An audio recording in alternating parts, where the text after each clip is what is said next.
Chairman P T I barrister Gohar نے کہا ہے کہ پاکستانی جہاں بھی مرتا ہے وہ ہمارے ملک کا نقصان ہے۔ ملک میں جہاں بھی دہشت گردی ہوتی ہے اس کی بھرپور مذمت ہونی چاہیے۔ پاکستان میں دہشت گردی میں بھارت اور اس کی خفیہ ایجنسی رو کا ہاتھ ہے۔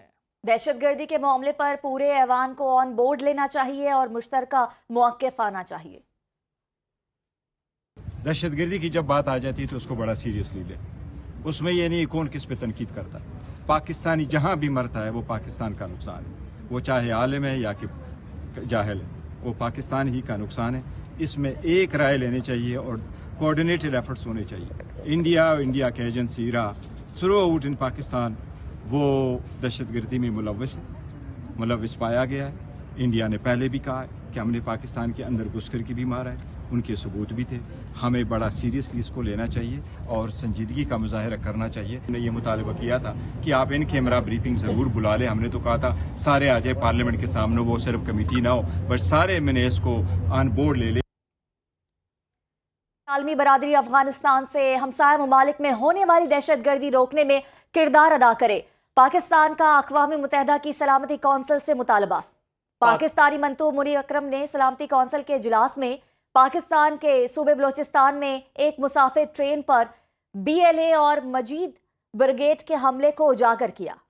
پاکستانی مندوب نے کہا پاکستانی اسپیشل فورسز نے ایک جرأت مندانہ آپریشن میں 33 دہشت گردوں کو ہلاک کیا۔ حملے کے دوران دہشت گردوں کا اپنے ہینڈلرز سے افغانستان میں مسلسل رابطہ تھا۔ جعفر ایکسپریس پر حملے کی منصوبہ بندی اور ہدایات افغانستان سے دی گئیں۔ منیر اکرم نے یہ بھی کہا کہ ٹھوس شواہد ہیں یہ حملہ ہمارے بنیادی مخالف نے اپنے افغان پراکسیز کے ذریعے کیا۔ دہشت گردی کے خاتمے کے لیے متفقہ حکمت عملی طے کرنے کا فیصلہ۔ پارلیمان کی قومی سلامتی کمیٹی کا اجلاس آج دن 11 بجے ہوگا۔ اسپیکر قومی اسمبلی سردار ایاز صادق نے وزیر اعظم کی ایڈوائس پر ان کیمرہ اجلاس بلایا۔ عسکری قیادت سیکیورٹی صورتحال پر بریفنگ دے گی۔ تمام سیاسی جماعتوں کے پارلیمانی لیڈر بھی مدعو ہیں۔ وفاقی کابینہ کے ارکان بھی اجلاس میں شرکت کریں گے۔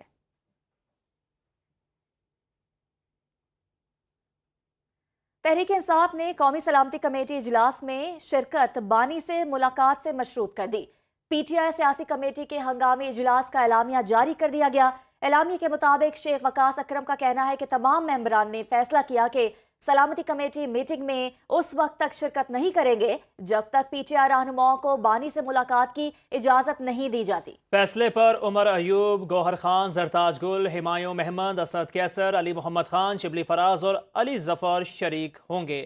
حامد رضا، اون عباس بپی، زبیر خان، بشیر خان، ثناء اللہ مستی خیل اور عامر ڈوگر کے نام بھی اسپیکر کو بھجوائے گئے ہیں۔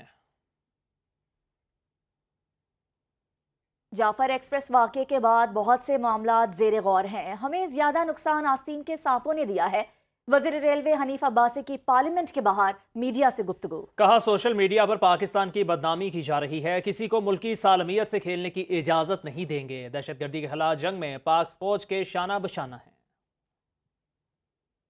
پاکستان کے اندر آستین کے سانپ کون ہے یہ بھی آپ کو پتہ چل گیا ہے۔ پاکستان کے اندر ان کے جو سوشل میڈیا کی اس وقت بہت بڑی بڑی جو ہے وہ مشینیں لگی ہوئی ہیں، ان مشینوں سے جو فائر کیے گئے وہ پاکستان پر فائر کیے گئے۔ اس سے اندازہ لگایا جا سکتا ہے کہ خود غرضی کی انتہا ہے۔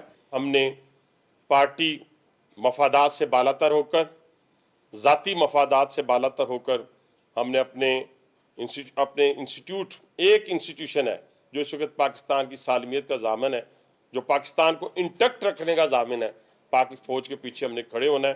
اور کوئی یہ کہنا کہ جی شہادتیں جو شہید ہوتا ہے ان کے ساتھ ہے، فلاں کے ساتھ نہیں ہے، یہ بھی دشمن کی ایک سازش ہے۔ آپ کو اپڈیٹ کرے جعفر ایکسپریس واقعے پر منفی پروپیگنڈا اور تضحیک آمیز مواد شیئر کرنے کا معاملہ۔ ایف آئی اے کی جانب سے گرفتار ملزموں اور پی ٹی آئی کارکن حیدر سعید کو اسلام آباد کی جوڈیشل میجسٹریٹ کی عدالت میں پیش کر دیا گیا۔ عدالت نے 3 روزہ جسمانی ریمانڈ پر ملزم کو ایف آئی اے کے حوالے کر دیا۔ ایف آئی اے کی جانب سے ملزم کو دوبارہ 20 مارچ کو عدالت میں پیش کیا جائے گا۔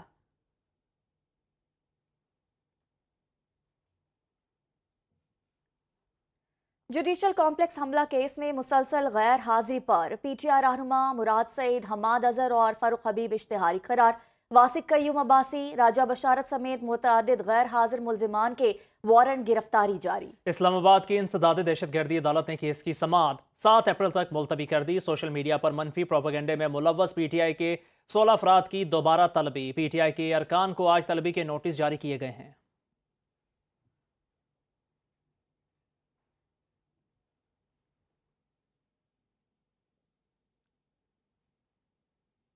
آپ کو بتائیں گے کہ وزیراعظم شہباز شریف نے زراعت کو ملکی معیشت میں ریڑھ کی ہڈی قرار دے دیا ہے۔ کہا ہے کہ حکومت ملک میں زرعی شعبے کی ترقی اور زرعی پیداوار بڑھانے کے حوالے سے تمام سہولیات مہیا کرے۔ زرعی شعبے کی ترقی کے لیے ملک بھر سے نوجوان زرعی محققین کی خدمات حاصل کی جائیں۔ وزیراعظم نے غیر معیاری زرعی بیج کا کاروبار کرنے والی کمپنیوں کے خلاف جلد از جلد سخت کارروائی یقین بنانے کی ہدایت کر دی۔ شہریار خان کی رپورٹ دیکھیں۔ وزیر برائے منصوبہ بندی احسن اقبال کی زیر صدارت ایس آئی ایف سی کی ایگزیکٹو کمیٹی کا 13واں اجلاس۔ وفاقی وزراء، national coordinator, S I F C اور اعلیٰ حکام نے اجلاس میں شرکت کی۔ مختلف منصوبوں اور پالیسی اقدامات کی پیش رفت کا تفصیلی جائزہ لیا گیا۔ اجلاس کے دوران اہم شعبوں بشمول کنیکٹیویٹی اور انفراسٹرکچر، تیل و گیس اور بندرگاہوں اور بحری امور سے متعلق اہم پالیسی معاملات پر تبادلہ خیال کیا۔ کمیٹی نے اہم ترقیاتی منصوبوں کی بروقت تکمیل کے لیے واضح حکمت عملی مرتب کی۔ ایس آئی ایف سی کے پلیٹ فارم سے معاشی ترقی کے لیے ناگزیر انفراسٹرکچر کی تعمیر اور سرمایہ کاری میں تیزی لانے کے عزم کا اظہار۔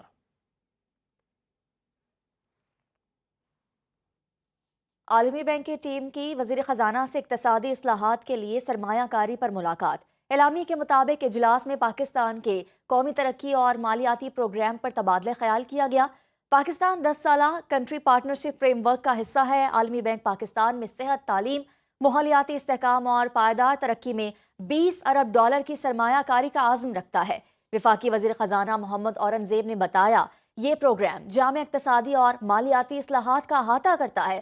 وزیر خزانہ نے زور دیا کہ مالیاتی، تجارتی اور اصلاحات کے لیے ایک جامع حکمت عملی اپنانا ضروری ہے۔ معاشی استحکام کے لیے قومی سطح پر مربوط حکمت عملی اپنانا ناگزیر ہے۔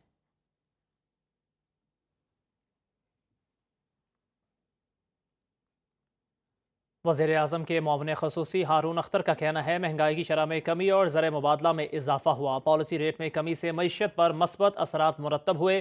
اسلام آباد میں اجلاس سے خطاب کرتے ہوئے ہارون اختر نے کہا شرح سود میں مزید کمی کے لیے کام جاری ہے۔ معاشی اعشاریے مثبت ہیں۔ حکومتی اقدامات سے کاروباری طبقے کا اعتماد بحال ہوا۔ مستقبل میں 5 سے 6% جی ڈی پی گروتھ متوقع ہے۔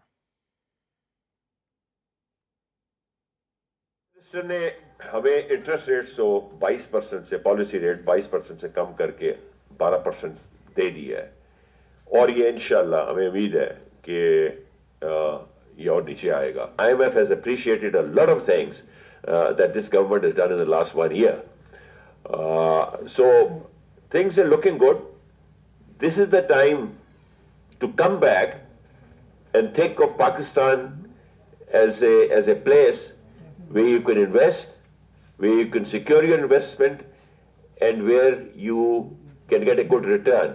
And I tell you, there is so much to be done in Pakistan. There is so much opportunity that is going to be created. We are a country of 250 million people.